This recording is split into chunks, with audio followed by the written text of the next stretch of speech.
programa Aldeia Global está de regresso para dar a conhecer as novas oportunidades criadas pela União Europeia. Até 2020, a Madeira vai receber 180 milhões de euros para financiar projetos ligados ao mundo rural. Só Funchal fica de fora. A agricultura é um dos eixos prioritários do PRODRAM, Programa de Desenvolvimento Rural. Fomos conhecer o caso de um empresário que espera pelos fundos europeus para triplicar a produção de maracujá. Foi em 2007 que Luís Sardinha, residente na Calheta, decidiu apostar na produção de maracujá. Atualmente, os 2 hectares de terreno representam cerca de 20 a 25 toneladas de fruto por ano. Um valor que o empresário pretende triplicar. Os terrenos para as novas plantações aguardam apenas os apoios do PRODRAM, Programa de Desenvolvimento Rural, para a região autónoma da Madeira. Fazemos uma candidatura onde nos propomos a efetuar determinados investimentos. Esses investimentos são considerados pelo PRODRAM e depois é estipulado são valores que já estão previamente estipulados, aliás, é atribuído um valor e desse valor nós temos uma parte nossa, que é cerca de 40%, 35-40%, e o restante é fundo perdido pela Comunidade Europeia. O apoio europeu vai permitir a construção de infraestruturas fundamentais para a produção de maracujá. Vai desde das estacas até construções de muros, de armazéns, basicamente melhorias que são necessárias, as estruturas que são necessárias à produção. E também tem a vertente da formação, no caso dos jovens agricultores, tem toda uma panóplia de soluções que, dependendo de caso para caso, pode ser ou não considerado. O escoamento é assegurado pelo mercado regional e também por alguma exportação. No meu projeto, o objetivo será produzir fruta. Dentro de um ano quero estar a produzir fruta para aproveitar as estruturas que são agora criadas, quer em nível de avião cargueiro, quer a nível de transporte marítimo e os outros que aparecerem ainda, porque nós temos um potencial muito grande na costa oeste para produzir fruticultura. Vamos esperar que, com a conjugação dos 2 fatores, ou seja, transportes, mercado exterior aberto e a nossa produção, consigamos fazer uma coisa decente. O jovem empresário reconhece a importância da ajuda europeia no crescimento da agricultura. Sem apoio comunitário, a agricultura não seria viável na Madeira, ou seria feita de uma forma muito rudimentar, porque para sermos competitivos e melhorar de dia e de noite o que for preciso fazer, nós temos que competir no mercado global. A criação de infraestruturas agrícolas é um dos eixos do PRODRAM até 2020. O novo quadro de apoio ao mundo rural tem um envelope financeiro de cerca de 180 milhões de euros. O documento, que serviu de base para as negociações com a Comunidade Europeia, prevê a criação de negócios em meio rural, apoio a atividades turísticas e de lazer em espaço não urbano, reforço e valorização do património e ainda a componente formação. Neste novo programa, o Funchal é o único concelho da região que está excluído. Não se pode candidatar a estes apoios, pois não foi considerado concelho rural. Vítor Castro, presidente da Associação de Jovens Agricultores da Madeira e Porto Santo, é nosso convidado. Soutor, que importância tem o PRODRAM para os jovens agricultores? O Programa de Desenvolvimento Rural 2014-2020 é extremamente importante, não só para os jovens agricultores, mas também para os agricultores no geral. É um programa que vai permitir aos agricultores no geral modernizarem as suas explorações, adaptá-las, recorrendo às novas tecnologias, à mecanização, aos sistemas de rega, para enfrentarem um mercado cada vez mais global. Aos jovens agricultores é extremamente importante para quem vai iniciar uma atividade na agricultura.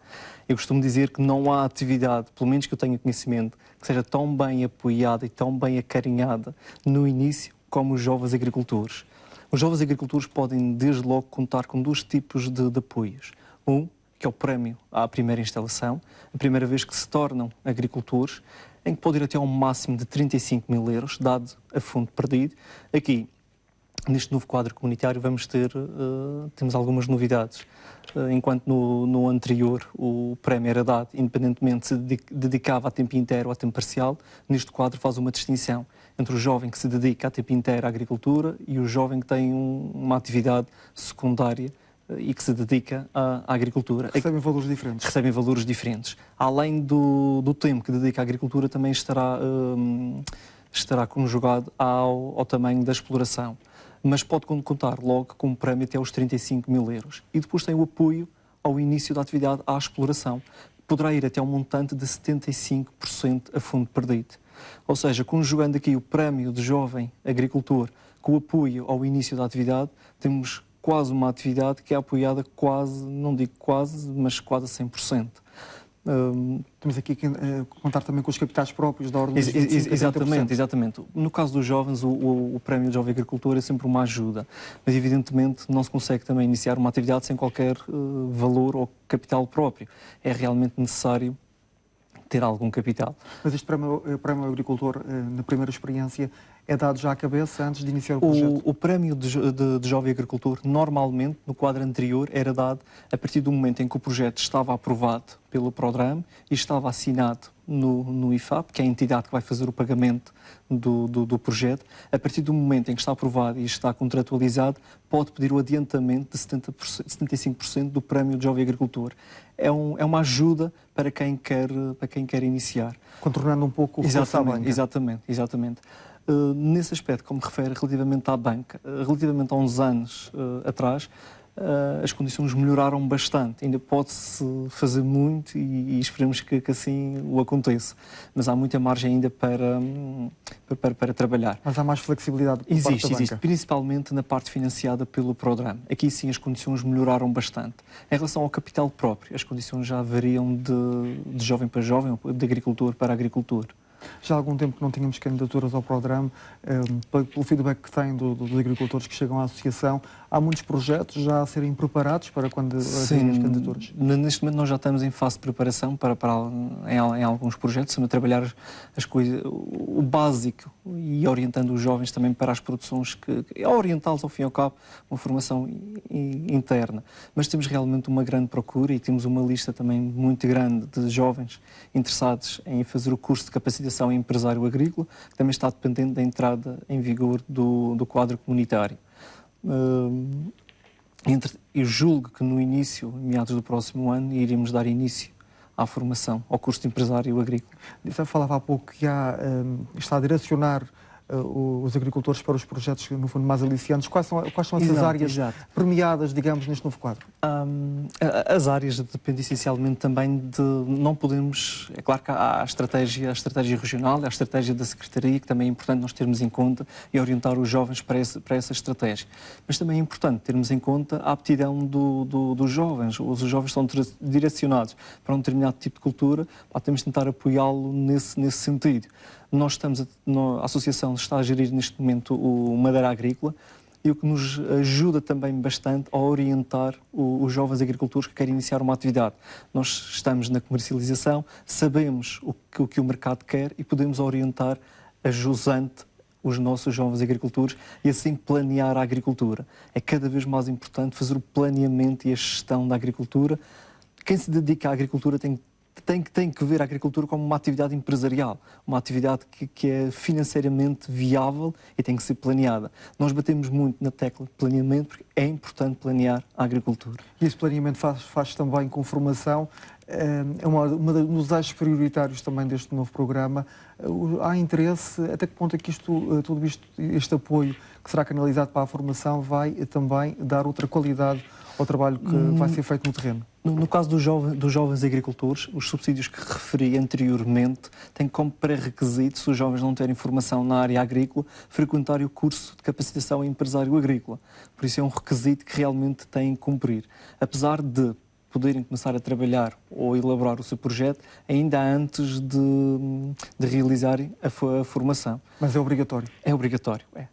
E é interessante de ver que grande parte das vezes os jovens chegam à associação com uma ideia pré-concebida, frequentam o curso, quando terminam o curso têm uma ideia completamente diferente, porque nós proporcionamos experiências, nós também selecionamos formadores que realmente tenham uma experiência prática também bastante grande, que visitem os retalhistas, os grandes retalhistas, as cadeias de supermercado, que haja troca de experiências com alguns agricultores e chegam ao final, mudam completamente a ideia que tinham inicialmente para iniciar a atividade na agricultura. Soutor, que tipo de apoio, somado a esta questão, é que a Associação dá aos agricultores que neste momento queiram elaborar candidaturas a fundos comunitários? Tenho uma equipa pronta e que trabalha sistematicamente na elaboração de projetos. Tenho vários elementos nesta equipa e seleciono-os consoante o projeto que realmente o jovem está interessado, para que também tenham. É importante quem faz o projeto ter uma noção real, e é importante ter uma noção realmente de determinado setor, para que os projetos sejam financeiramente viáveis e execuíveis. Obrigado, doutor, por ter vindo ao programa Aldeia Global. A valorização dos produtos tradicionais é outra das valências do Programa de Apoio ao Desenvolvimento Rural. Em São Vicente, o empresário do setor do turismo pretende associar a componente agrícola ao projeto. A ideia é aliar o turismo rural à agricultura. Em São Vicente, o empresário Joel Freitas quer melhorar o projeto já existente. Pretende rentabilizar um terreno com cerca de 3.000 metros quadrados, não para construir uma nova unidade turística, mas para explorar uma nova vertente. Pretendemos agora partir para uma exploração de produtos de frutos pequenos, ou seja, frutos pequenos, refiro-me, por exemplo, às amoras, às framboesas, ao mirtilho, ao hibisco, possivelmente o kiwi, frutos deste género. E serão, com base no seguinte princípio, serão consumidos frescos também, ao pequeno almoço, ou então os excedentes fazer compotas também para servir o pequeno almoço, ou para os clientes que quiserem adquirir e levar consigo como uma recordação daquilo que foi a sua estadia no Solar da Bica. O processo envolve várias etapas. Definir as nossas ideias, saber aquilo que pretendemos fazer, esperar que seja publicada a regulamentação e ver se esse projeto, se essas ideias se enquadram dentro dessa regulamentação, e depois falar com técnicos especializados para a elaboração do projeto, da candidatura e então posteriormente ir para o terreno. Pretende recorrer ao Programa de Desenvolvimento Rural, mas a dimensão do projeto vai depender dos apoios disponíveis. Temos ideia daquilo que a nossa parte temos disponível para esse projeto, ou seja, será uma das condicionantes, o capital próprio. Há a questão da banca que ainda estamos a analisar se vamos recorrer ou não, mas pronto, a única coisa, a certeza que temos neste momento é os capitais próprios que temos disponível para esse investimento, que vai condicionar no fundo o projeto na globalidade. Reconhece que sem o financiamento europeu seria difícil chegar até aqui. Eu penso que na área do turismo rural, se não houver estes apoios e principalmente com este complemento que eu estava a falar da questão da ligação da agricultura ao turismo rural, é muito difícil uma unidade desta dimensão ter rentabilidade para que possa dar um passo em frente, para que no fundo nós estamos a pensar com este projeto criar mais um posto de trabalho. Dou-lhe só um exemplo, há 15 anos quando iniciamos o projeto tínhamos um único posto de trabalho, neste momento já temos 4, a realizar este novo projeto passamos para 5. A valorização dos produtos tradicionais é um dos eixos do novo Programa de Desenvolvimento Rural. O Parlamento Europeu aprovou recentemente o relatório da política de turismo. A eurodeputada madeirense Cláudia Monteiro de Aguiar deu contributos para este documento estratégico. Cláudia Aguiar defendeu novos desafios e conceitos para a promoção do destino na Europa. O objetivo é estimular o crescimento do turismo. Em Portugal, é o setor que mais contribui para as exportações e para a balança comercial. O documento foi aprovado recentemente na Comissão de Transportes e Turismo. Identifica os maiores desafios que o setor enfrenta atualmente.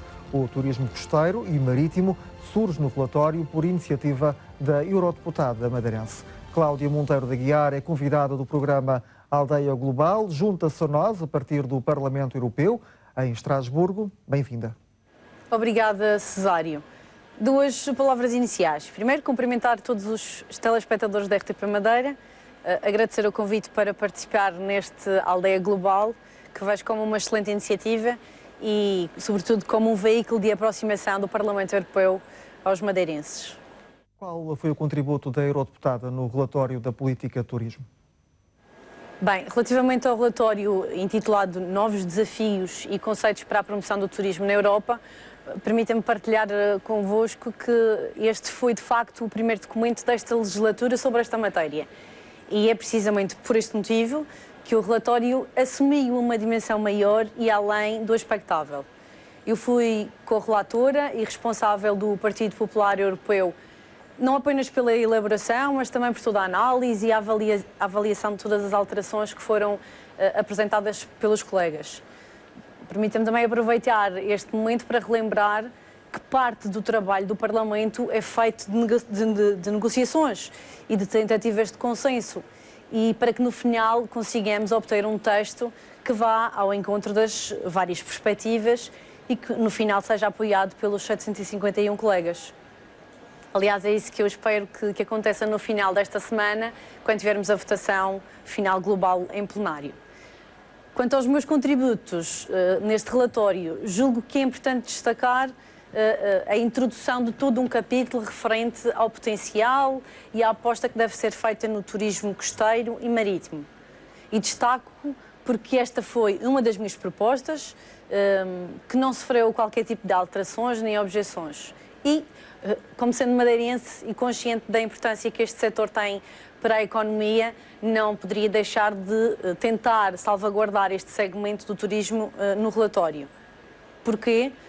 Porque, de facto, este é um documento que será e servirá de quadro orientador para a Comissão Europeia e para os Estados-membros, para que ambos criem ações concretas e que possam alavancar o investimento no turismo costeiro e marítimo. E, na sua opinião, que impacto terá este relatório para as regiões turísticas, como é o caso da Madeira? Bem, é importante, em primeiro lugar, chamar a atenção das instituições europeias para que deixemos de considerar o turismo como um setor unicamente de lazer e para que passemos, de uma vez por todas, a considerar esta indústria como parte vital da economia. Gera riqueza, pode ser ainda mais impactante no PIB, cria e pode vir a criar ainda muito mais empregos. Benefícios para as regiões turísticas como a Madeira. Propus, por exemplo, no segmento do turismo costeiro e marítimo, a realização de um seminário com a participação de todos os Estados-membros e das regiões costeiras da União. Para quê? Para iniciarmos um diálogo transnacional, onde possamos partilhar os bons projetos, as boas práticas e apresentar uma estratégia sustentável e a longo prazo. Esta proposta foi já aceita pela Comissão Europeia e espero que tenha início já em 2016. E por que não, e é essa a questão que também quero tentar, por que não realizar na Madeira?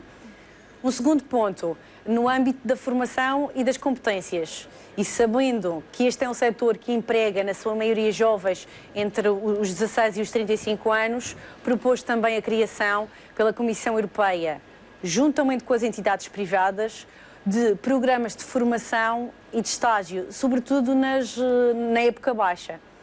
Sabemos todos que a competitividade deste setor baseia-se essencialmente na qualidade dos serviços oferecidos, mas, acima de tudo, na qualidade dos recursos humanos. E é por isso que julgo que precisamos apostar, e muito, na formação, na educação, numa educação de qualidade e adaptada ao mercado. É feito, neste sentido, um claro desafio à indústria de criar também o seu próprio programa, um Erasmus mais turismo. Por que não criar este programa, sobretudo se pudermos também combater a sazonalidade? E um terceiro ponto aqui de benefício que poderá trazer é que, sendo o setor do turismo composto por 90% de micro e pequenas e médias empresas, exigir-se à Comissão Europeia que traduzisse nas 24 línguas oficiais o guia de apoio ao financiamento, para que mais empresas possam ter acesso à informação necessária e para que possam ter também, de forma mais fácil e aproveitar, no fundo, os fundos europeus que estão disponíveis. Que plano de ação defende para o setor do turismo? Bem, o setor do turismo, pela sua natureza, encontra-se desde há muito fragmentado. Não apenas porque abrange um conjunto de diversos serviços, desde os transportes, os guias turísticos, a toda uma indústria criativa, mas porque além deste facto, existem também várias instituições a vários níveis, o europeu, o nacional, o regional e o local. O que assistimos é que cada entidade, nos diversos níveis, acaba por trabalhar muito para si mesma. Logo, torna-se imperioso uma maior cooperação, uma estratégia comum, clara, com metas definidas, com um plano de ação definido. Julgo que é importante juntar sinergias entre as entidades interessadas, criar parcerias entre o público e o privado para promover ações conjuntas, identificar e, sobretudo, ultrapassar os enormes desafios que este setor enfrenta. Agradeço a participação no programa Aldeia Global a partir do Parlamento Europeu em Estrasburgo. Continuamos com o programa Aldeia Global para dar conta dos estágios na Europa. São programas de incentivo à contratação de jovens desempregados. A experiência profissional tem a duração de 3 meses. Francisco Capelo aceitou o convite e, durante 1 ano e meio, trabalhou numa consultora multinacional em Espanha. Francisco é mestre em Engenharia Informática. Decidiu trabalhar na Europa. Aceitou o convite de uma consultora multinacional para um estágio de 3 meses em Espanha. Acabou por ficar 1 ano e meio. Fui para a Espanha por um convite de uma consultora multinacional e queriam abrir uma filial cá em Portugal. Já me tinham conhecido de outros meios e esta foi uma oportunidade de ir para lá, mostrar o meu valor e, efetivamente, após o término do estágio, fui contratado e continuei lá a exercer funções durante 1 ano e meio, até ter um outro convite de uma outra empresa multinacional que me permitiu voltar cá às minhas origens, à minha terra. De regresso à ilha, recomenda a experiência que permitiu dominar um novo idioma e alargar conhecimentos. A experiência em Espanha foi muito boa, já conhecia, já lá tinha estado, não só a estudar como a trabalhar numa outra consultora. No entanto, foi espetacular porque permitiu-me crescer imenso, tanto a nível laboral, dando-me uma enorme projeção, criando e alargando muito mais o meu networking, que me permitiu outras oportunidades, como também acredito que fez-me crescer muito a nível pessoal. Ou seja, eu recomendo a qualquer pessoa aproveitar estas oportunidades e ir lá para fora. O engenheiro informático não tem dúvidas da influência do estágio na carreira profissional. Bastante grande, porque eu estava numa vertente muito mais técnica, muito mais de envolvimento, muito mais de gestão de projeto, e neste momento eu passei para um sector mais comercial, sempre associado à minha área de formação de base, a uma área técnica. No entanto, a abordagem, o enfoque e mesmo as minhas funções mudaram completamente. Francisco é agora representante em Portugal de uma empresa europeia líder de mercado. Os estágios na Europa são programas de incentivo à contratação de jovens desempregados entre os 18 e os 35 anos. Os candidatos têm de possuir, no mínimo, o 12º ano e conhecimentos básicos da língua inglesa ou do país de destino. Os estágios têm a duração de 3 meses num dos Estados-membros. Os participantes recebem por mês o equivalente a 2 salários mínimos em vigor na região autónoma da Madeira. Portugal integra a União Europeia desde 1 de janeiro de 1986. A adesão à moeda única aconteceu em 2002, à altura em que trocámos o escudo pelo euro. Atualmente, a Europa é composta por 28 Estados-membros. O programa Aldeia Global foi conhecer a importância dada por alguns cidadãos à integração europeia. A Europa é algo que nós temos que preservar, porque fazemos parte do continente europeu. De qualquer forma, neste momento há uma grande assimetria entre o norte e o sul da Europa, em que os países do Mediterrâneo e os países do sul neste momento estão a tentar se calhar seguir um caminho um bocadinho diferente. E por aí conseguimos ver que em termos de a esquerda e a direita, hoje os países do sul se calhar estão um bocadinho mais a virar à esquerda, porque há uma insatisfação maior que deriva do facto de o poder também de compra das pessoas ser efetivamente menor. Eu acho que qualquer destas situações, sejam elas políticas, sociais, económicas, vão mudar a vida de qualquer um de uma maneira ou de outra. Traz coisas positivas como traz coisas negativas. O que é que ela pode ter trazido a mais? Todo este redimensionar o espaço, de vivermos de uma outra, de uma forma muito mais liberta dentro do contexto próprio europeu, todo este funcionamento. Quanto ao resto, são coisas boas e coisas más que vão acontecendo aos poucos, conforme todos os interesses políticos e sociais e económicos que vão acontecendo. Acha que nós devíamos ganhar como outros europeus, por exemplo? Sim, eu acho que sim. Que é uma que a gente faz com um ordenado de 500 e poucos euros. Acha que a gente faz muita coisa, não se faz. E se a gente tem problemas de saúde, ainda é pior. Na Europa, muitas coisas mudaram e se calhar a minha vida até piorou um bocadinho. Porque os descontos começaram a ser muito maiores, todas essas coisas. As coisas encareceram muito. Pronto. Mesmo a própria comida e tudo encareceu muito. Mas, por outro lado, também teve coisas muito boas, coisas fantásticas, que realmente nós começámos a ter acesso a muita coisa que não tínhamos. Pronto, e temos que perceber que é muito importante estar na Europa. Principalmente ficamos mais perto de toda a União Europeia, mais perto dos outros países, facilitou-se a movimentação de pessoas e bens. A introdução também da moeda única foi algo muito importante. Agilizou os processos de compra, de viagens, aproximou-nos, acima de tudo aproximou-nos. Eu acho que, como madeirense, como português, sinto-me integrado na União Europeia, sinto-me um cidadão europeu, acima de tudo, sinto-me um europeu. Com a opinião dos cidadãos, concluímos mais um Aldeia Global. O programa sobre a Europa regressa daqui a 15 dias.